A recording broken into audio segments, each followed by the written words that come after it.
My daughter banned me from her wedding for being poor.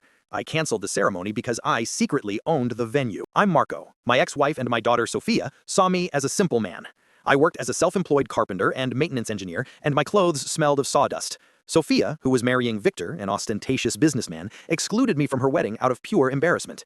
The ceremony was set for the luxurious Hacienda del Sol. Their contempt hurt, but it didn't surprise me. The mystery I kept was the true source of my money. I wasn't poor. I was a restoration expert who silently invested in undervalued properties, selling them after restoring them with my own hands.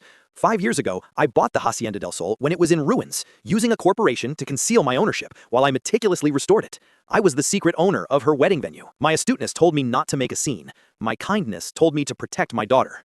My lawyer alerted me. Sofía's ostentatious fiancé, Victor, had paid the venue's deposit with suspicious funds, withdrawn from an investment fund that was under investigation for fraud. Victor was planning to use the wedding gifts to flee the country, leaving Sofía facing financial ruin and an annulled marriage. The vengeance had to be swift and, crucially, avoid public humiliation for Sofía. I didn't stop the wedding. I let it begin. But just before Sofía and Victor were due to say their vows, my lawyer delivered a notarized notice to the Hacienda administrator for the immediate termination of the lease contract due to the use of illicit funds. The Hacienda del Sol, my property, had a strict clause regarding the origin of payments. The wedding was instantly paralyzed. At that exact moment, the authorities, alerted by my legal team, the owner, arrived to question Victor about the provenance of his money.